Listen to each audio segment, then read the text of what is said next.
Hey channel, welcome to my guys. ओ क्या बोलता है? अरे sorry. Hey guys, welcome to our channel. We are student of MUS 103. Let's go to our vlog.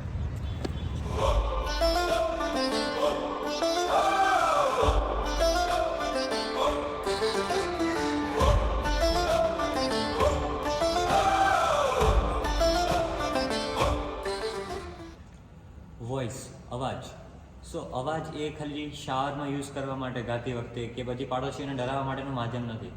એ પોતાની અભિવ્યક્તિ, પોતાની feelings એ express કરવાનું માધ્યમ આપણે કહી શકીએ. અને એ જ વસ્તુ વધારે સારી રીતે સમજવા માટે આજે અમારી સાથે છે એક સ્પેશિયલ ગેસ્ટ, મારી મમ્મી. મારી મમ્મી ઇન્ડિયન ક્લાસિકલ મ્યુઝિકમાં વિશારદ છે. એન્ડ એ કહીશ તો ખોટું નહીં રહે કે she has got more talent in her pinky fingers than I have in my entire body. તો મારે થોડું વસ્તુનું ધ્યાન રાખવું પડશે.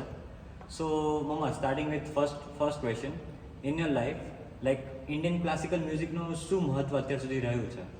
જી, મારી લાઈફમાં ક્લાસિકલ મ્યુઝિકનું કે મ્યુઝિકનું મહત્ત્વ જો કહું તો અત્યારે મારું જે કાંઈ અસ્તિત્વ છે અથવા જે કંઈ મારી પર્સનાલિટી છે, જો મ્યુઝિક ન હોત તો આ હોત જ નહીં. એમ કે એક મેઇન પાર્ટ છે મ્યુઝિક છે ને, એ મારા સોલની સાથે એટલું બધું કનેક્ટેડ છે. તો મારું વ્યક્તિત્વ જ મ્યુઝિકના લીધે છે એવું કહું તો એમાં જરા પણ અતિશયોક્તિ નથી. ઓકે, તો અમે અત્યારે જે ભણી રહ્યા છીએ કે અમારે વોઇસ અમારો કલ્ચર કરવાનો છે, તો એમાં ઘણી બધી વસ્તુ અમે શીખી રહ્યા છીએ. અને એ પર્સનલી આપણું જે ફેમિલી બેકગ્રાઉન્ડ છે મ્યુઝિકનું, તો એમાં મને ઘણી બધી વસ્તુઓ રિલેટ થતી હોય છે જે હું તારી આગળથી શીખેલો છું. તો પણ મારે તારી આગળથી એ જાણવું છે કે કલ્ચરિંગ ધ વોઇસ એ જ આખો ટોપિક છે, આખું જે એની ડેપ્થ છે એને અને ઇન્ડિયન ક્લાસિકલ મ્યુઝિકને how would you combine that? Yes, જો તમારે વોઇસ કલ્ચર એટલે કે તમારે અવાજને કેળવવું, તો એના માટે ઇન્ડિયન ક્લાસિકલ મ્યુઝિક છે ને એ એક ઉત્તમ પ્રકારનું માધ્યમ છે અવાજને કેળવવા માટે. કેમ કે એમાં અલગ અલગ ટાઈપના વોઇસના નર્ચરિંગ આવી જાય છે અને બ્રિધિંગ એક્સરસાઇઝનો પણ એમાં એક મહત્ત્વનો રોલ છે. લાઈક તમે જસ્ટ એક નાનો રિયાઝ કરતા હોય, ફક્ત તમે સાને જ ઘૂંટતા હોય, સા,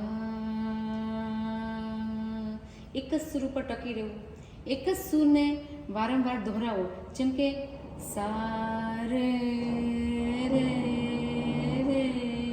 તો આ એક પ્રકારની તમારા અવાજને કેળવવાનું ખૂબ જ સરસ ઉત્તમ માધ્યમ બની જાય છે. ગાઈઝ અરે તેજસ, તારા ઘરાના નામ શું હતું? કિરાના ઘરાના. અચ્છા, જેમાં પંડિત ભીમસેન જોશી છે એ વાળું? હા બસ એ જ. હા, એમાં પંડિત ફિરોઝ દસ્તુર પણ છે. અરે એમાં તો ઉસ્તાદ આમિર ખાન પણ હતું. રાજન અને સાજન બ્રધર્સ. અરે ઉસ્તાદ કરીમ ખાનને કેમ ભૂલાય? તો આ બધા સિંગર્સના અંદર એક વસ્તુ કોમન છે, લોંગ વોકલની. તેનાથી આપણે એ કહી શકીએ છીએ કે આ ઘરાનાના અંદર બ્રીધિંગ કંટ્રોલ સૌથી ઇમ્પોર્ટન્ટ છે. મને એક વસ્તુ યાદ છે, જ્યારે પંડિત ભીમસિંહ જોશીએ કીધું હતું કે એ સ્વિમિંગ કરતા હતા એમના બ્રીથ કંટ્રોલ એક્સરસાઇઝ માટે.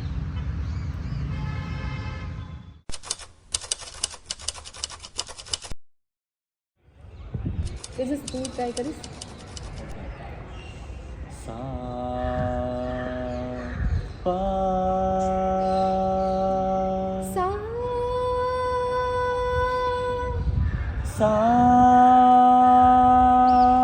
Very nice. તું તારા સ્વરની અંદર તારા સા જ્યાં આવે છે એવું જરૂરી નથી કે બધાનો સા સેમ જ હોય, દરેકના સ્કેલ અલગ અલગ હોઈ શકે છે.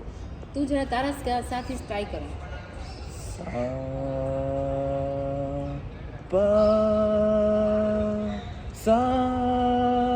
Very nice. સો આંટી, લોકો પોતાની વોઇસ ટ્રેન કરતી વખતે શું કોમન મિસ્ટેક્સ કરે છે? હા, મિસ્ટેકમાં એવું છે ને કે દરેકનો સૌથી પહેલાં આપણે છે ને આપણા સ્કેલને ઓળખી રાખવો પડે. આપણો સ્કેલ કેવો છે અને તમારે જે કંઈ પ્રેઝન્ટ કરવાનું છે કે ગાવાનું છે, તમે જ્યારે ગાતા હોય ત્યારે એ જે સોંગ છે અથવા તો એનો જે પીસ છે એનો સ્કેલ કેટલો હાઈ અને કેટલો લો થાય છે એના ઉપર ધ્યાન રાખી અને તમારે કોઈ પણ ગાવાની શરૂઆત કરવી જોઈએ. તો આમાં લગભગ લોકો બહુ મિસ્ટેક કરતા હોય છે.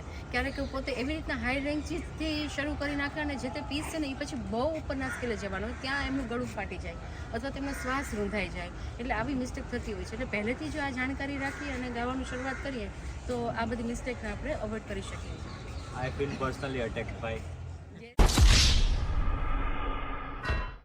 સો આંટી, તમે નવરસ વોઇસ માટે ઇમ્પ્લિમેન્ટ કેમ કરી શકીએ? Oh very nice question. જો એક વાત કરું ને તો ગાયન, વાદન અને નર્તન આ ત્રણેય છે ને એક તમારા ઇમોશન્સને એક્સપ્રેસ કરવાના ખૂબ જ ઉત્તમ માધ્યમ છે. એ તમારા ઇમોશન્સને, લાગણીને તમે આ માધ્યમથી બહુ સરસ રીતે અભિવ્યક્ત કરી શકો છો. તો નવરસ વિશે તો તમને ખ્યાલ જ છે, તમે લોકો કદાચ ભણતા હશો નવરસ, તો એમાંથી હું તમને 2-3 રસના એક્ઝામ્પલ આપી શકું અત્યારે. કે ધારો કે એક શાંત રસ આપણે જોઈએ તો એક આપણે ભગવાનને જ્યારે જગાડતા હોઈએ સવારમાં વહેલી પરોઢે, તો કેવો સરસ મજાનો આપણે ભગવાનને એકદમ વિનંતી કરીને રિક્વેસ્ટના ભાવથી આપણે ભગવાનને જગાડીએ. તો એના માટેનું તમને તોડી રાગનું એક એક્ઝામ્પલ આપું તો